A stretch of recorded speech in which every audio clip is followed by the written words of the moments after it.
up, guys? Welcome back to Strong Successful Male.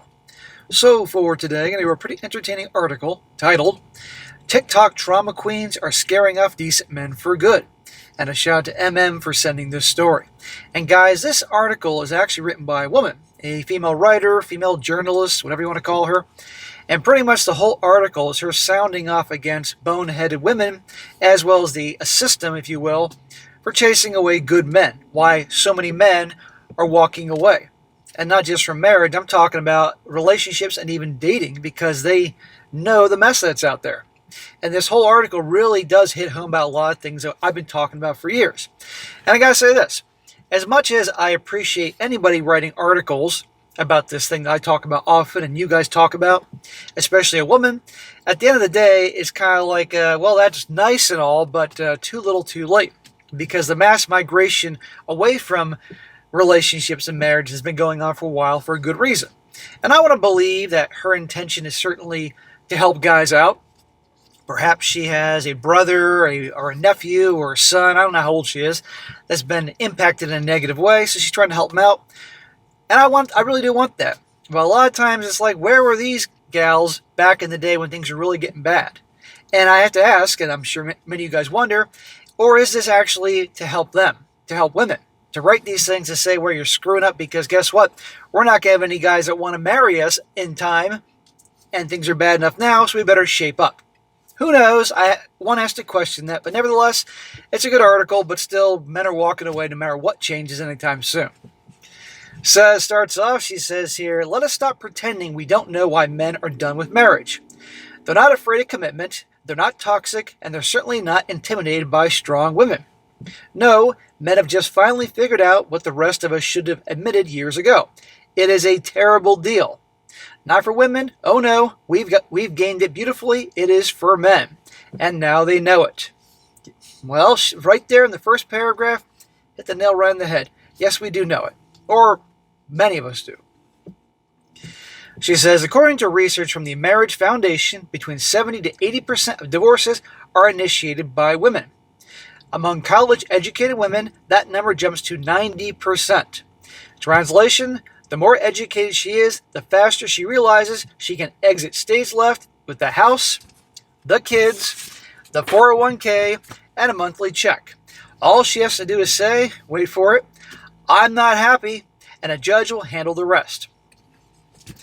Well, sounds about right, but it's always kind of funny when you occasionally will hear a story about a celebrity divorce where the woman gets taken to the cleaners. I think Halle Berry years ago, and there's other women out there that get taken to the cleaners, and they whine and complain, and the guys are like, because we know. She says, and what a show this is. He loses his kids, his paycheck, and often his sanity, trying to keep up with the court-mandated payments while living in a sad little apartment, granted visitation rights so limited that he needs a calendar app and a court order just to see his own kids. Meanwhile, she's posting hashtag single mom strong, like the children are accessories that she won in the divorce. How exactly is this empowering for anyone? Thank you. Thank you. I appreciate you writing this, young lady. I don't know how old she is. I'm just calling her young lady because she's probably younger than me. Yes, why would any guy sign up for something like this?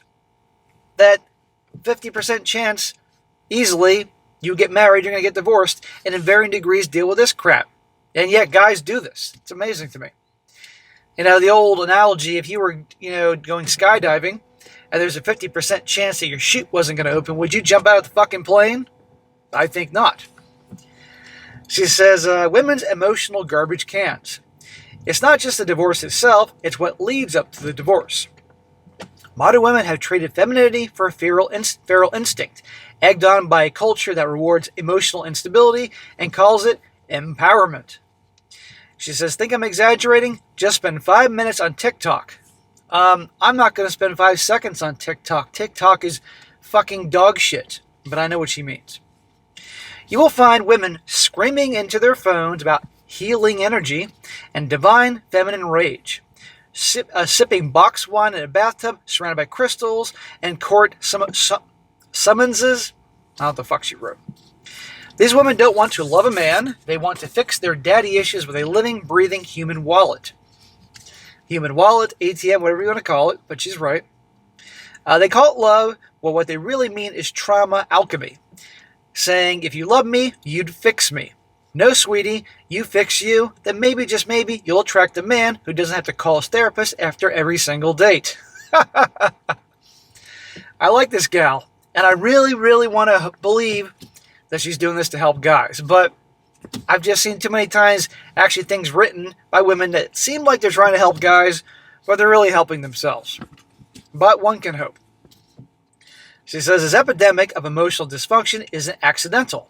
Many of these women were raised in homes where masculinity was vilified, fathers were absent, and mothers were so bitter they could curdle milk with a glance. In other words, these now adult, strong, empowered women were raised in single-parent households. Mommy ran the show. She's bitter about dad, and she wore the pants if the dad was there, raising a gal like this. These girls were handed generational rage and told it was feminism. They did not heal. They weaponized their pain and waited for the first dumb man dumb enough to step into the range. And if he's not dumb, he's the enemy. Because how dare he not offer himself up as a sacrifice on the altar of her unprocessed trauma? I got to give this woman credit. She writes well. Now on to the courts. He says, courts eat men alive.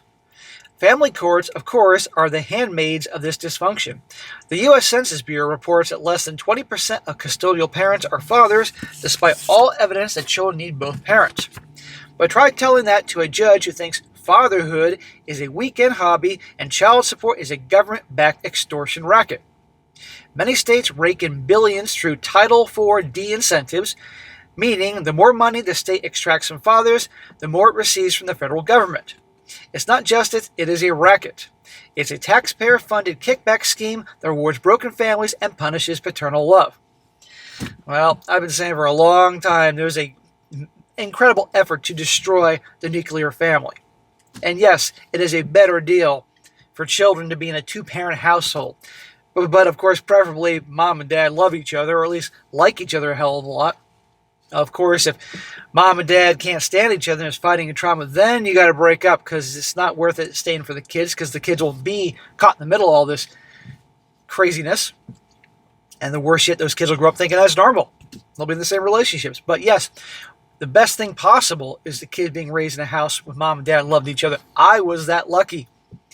My parents had their disagreements, don't get me wrong. The extent I ever heard them actually fighting, and I'm saying that in air quotes, is when they were debating politics. Because my dad was vastly more conservative than my mom. My mom was conservative with a little c, but it usually happens that way.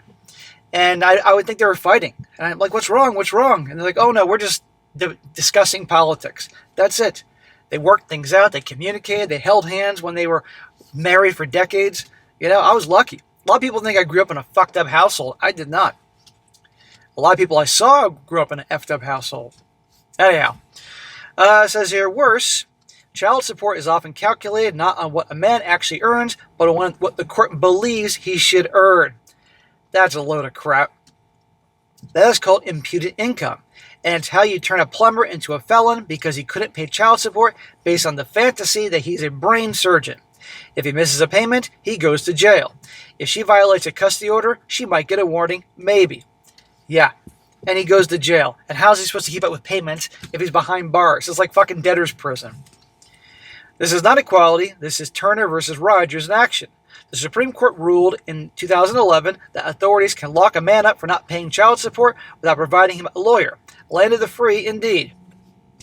So, I'm not done this article yet, guys. Does this sound like a great deal to you? All you guys out there that have been divorced and in varying degrees have gone through hell, you know what I'm talking about. You know what she's talking about here. And I'm assuming a lot of you don't do it a second time. And for all you guys out there that are younger, have not been married, I hope this shit sinks in. Here's what's wild. Women still do not get it. Men aren't angry at women. Some are. Come on, honey. Actually, a lot of guys are angry with the attitudes that a lot of the women have. Let's not bullshit here. They're done with them. Like this woman said, men are done negotiating with feral energy. They're not trying to win any argument anymore. They're exiting the game. Quietly, permanently, and still the same women who created the chaos stand around wondering, where did all the good men go? Yep. We're out of here, honey. Honey, they're over there, dodging alimony, living in peace, and thanking God that they never married you. Amen. You know how many guys' stories I've covered that are divorced, they went through hell, and they now say, you know what, I'm so happy I went through it. It was hell. Peace and quiet, you know? Now on to empowered women, depressed men. Here's the kicker. We're not even ashamed of it. She's talking about women. We brag about it. We meme about it. Divorce glow up, trauma bonding. Soft girl era. Meanwhile, the men are just trying to stay out of court and off of antidepressants. Feminism, please. This is narcissism with a publicist. Well, many are narcissists. Men want peace. They want loyalty, partnership, and respect. They want what their grandfathers had, a woman who had their back, not a woman who records their fights via social media clout. Thank you.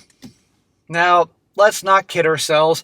Back in the time of our grandparents, there obviously was disagreements and problems and cheating and all that. Let's not kid ourselves here, but certainly it wasn't a world like it is now. That's for certain. And that part she's about men wanting peace, you bet your ass who want peace. The older men get, the more they want peace and quiet. That's always a big complaint that women have as they get older. I've noticed in married couples that the husband wants to stay at home. He becomes a homebody. He loves his home. He loves maybe his workshop in the garage. He loves just his house, his neighborhood he put his life into. And she wants to go out and keep doing shit, you know. And I don't fault her for that. It's just that men and women are different. They still want to be out and doing stuff and socializing. That's the female energy. Men want to be peace and quiet because they dealt with all that shit their whole fucking lives. And I'm sure a lot of you guys watching this that are 40 plus know what I'm talking about. She goes on saying, but those women are rarer than ever. We've traded homemaking for hot girl summer, traded character for chaos, and traded companionship for control. And then we expect men to marry us. She says, newsflash, men don't marry liabilities. Well, actually, men do. A lot of men. But fewer are thanks to information like this. We told them they were not necessary. We told them masculinity was toxic. We told them they owed us emotional labor, financial support, and full-time access to their phones. And when they refused, we called them weak. Now they're gone, and we still have the audacity to act confused. Maybe it's time we stop blaming men for not wanting us and start asking if we're actually worth wanting. Hey, there you go. Until we clean up the emotional landmines, stop weaponizing the courts, and remember what being a woman actually means, we're not a risk worth taking. And any man who walks away from this mess isn't afraid of commitment. He's just smart enough not to sign up for a state-sanctioned mugging disguised as romance. That was well written. That was a good article. Now, I'm not done yet. There's a bunch of comments about this from women, and I'm going to read those, making my point here. But anyhow, yeah, this hits the nail right on the head why so many are walking away, and more are. You know, I see these articles, I glance at it on occasion. I don't do videos on these articles, but I read them. How more and more young people aren't doing relationships and dating like they did when I was younger. And certainly for you older guys, even more when you were younger. They're either waiting later, it's just not a big deal to them, it's not a priority. And at the ages of people getting married is getting pushed off later and later. That's a good thing. But it doesn't help with birth rates or anything like that. But again, you can't blame these guys. You know, and you know what? This one thing this article did not address, which is very important, but they didn't, is the behavior, thanks to social media and dating apps, on women out there, particularly younger women. Attention-craving young women that flaunt themselves and all that. That's another factor that's pushing men away. Obviously, the percentage more of that is happening when they're younger. Don't get me wrong, middle-aged women, even older women still flaunt themselves, want attention and validation online and all that, but especially the young generation. And we haven't even covered things like men discovering that the girls they're seeing are secretly on OnlyFans or stuff like that. That also is pushing away guys. So it's a big giant mess out there, and you can't blame men at all. And I've been saying this for a little while now, that it's interesting that a lot of guys, I'm starting to see things pop up on Reddit stories where guys are rejecting women because they found out that they were doing OnlyFans or videos or some sort of type of spicy material, and they're saying, oh, hell no. And these girls are whining and complaining about it. That's just starting now, because a lot of these gals have started on that in college age. Around 2020, when OnlyFans really took off, when COVID was going on, that was 5 years ago. Well, now those gals that were in college are now in their mid to late 20s. So imagine another 5 more years when more of them were doing that, and they want to settle down, and guys are saying, oh, hell no. Guys are smart enough to do their homework now, or at least a lot are, and all these gals are ready to finally stop their hoe phase, if you will, or stop being crazy, and they can't get a guy. And you're going to see more and more articles popping up, blogs, TikToks of these gals are now in their mid to late 20s whining because they can't get a guy because, their past actions, like men are supposed to just accept that behavior. No, absolutely not. Now, the good thing is there are still, and I stand by this because I know some good women out there. But sadly, it's becoming rarer and rarer. And people can debate and argue what is the definition of good. But at the end of the day, I think something that if I could see it as good, I think you would agree with me there. But anyhow, guys, we are in interesting times, and our time is definitely on the rise. Just got to be smart about it. Now, I'm going to read some comments from other women based on this, sharing the same perspective. This woman says, wow, just wow. Watching my son-in-law struggle to pay child support after losing custody of his 3 boys through a court with women judges and advocates who choose to ignore documents showing him to be the better parent. Her fiscal irresponsibility and lack of involved parenting, all of this is true, but seldom so forcefully stated. That's from a woman. That's from a former mother-in-law who's basically saying her daughter's a shit mother, but she still got the custody of the 3 kids. I'd like to know why she couldn't speak before the judge or anybody else to say my daughter is shit, but look what happened. There's another one. This is from a woman. She says, once upon a time, the courtship period lasted as much as a couple of years. A gold digger would have the patience to stick around that long, and the heat of the moment would fade over time. If you settle for a quickie marriage, it might be at least in part your fault. Picking somebody you want to spend the rest of your life with isn't easy, and that's why few do it. Think before you say I do. In other words, what this woman is saying is these people that rush into marriage, these guys, because they think they got themselves a pretty girl and they don't want to lose her, that's stupid. Take years to get to know who she is. Eventually, her true colors will come out, or you can do your homework on her. I agree. Another one. This is from a woman. She says, my sons are getting advice from me to be very cautious when forming a relationship with a woman, especially where marriage is concerned. Do not rush into anything and make every effort to ensure that she's actually a respectful person that has no ulterior motives or attitude of superiority. Marrying the wrong woman can absolutely ruin a man's life. It's not something to be taken lightly. Well, good for mom there saying that, but at the end of the day, all it takes is some boneheaded simping guy who thinks that I found a unicorn and doesn't want to hear from anybody that she's anything but a unicorn, and there's no such thing as unicorns, only in the Harry Potter universe or Lord of the Rings or whatever the fuck they are in. And one more, this is from a dude. He says, according to American Psychological Association, approximately 40 to 50% of first marriages end in divorce. About the same odds as winning at blackjack in Vegas. Nearly 70% of divorces are initiated by women. This number increases to around 90% for college-educated women. Well, that's what they said in the article. Would you buy a car that would not run 40 to 50% of the time? Would you buy a home with a roof that leaks 40 to 50% of the time? Would you fly in an aircraft that fails 40 to 50% of the time? Would you have surgery that's only 40 to 50% of the time, or successful 40 to 50% of the time? Odds of having a successful marriage are not so great. You can draw your own conclusions why. Amen. So there you go, guys. Thought that'd be a good one to go over here, making the point. Yes, we're walking away, and they are noticing. Again, I want to believe and have hope that the gal that wrote this, and she wrote this very well, I like how she writes, had every intention to help us, but there's the part of me that's a cynic, and you can't blame me, that thinks, is it for us, or is it to help them, to help women shape up? Well, you really want to help out guys, or frankly help yourselves, get your fucking acts together, speak your mind, do what you can to help the courts be more favorable, but at the end of the day, you all did this to yourself. So, we shall see. Alright guys, that's it for today. Be sure to comment down below. Let me know what you think about this. And guys, you find a good article you want me to cover, or your own personal story you want to share, if you so dare, Send it my way, strongsuccessfulmale@gmail.com, and if it's a good one, I'll definitely cover it. And be sure to like the video, share it with your friends, and subscribe. I'll catch you next time.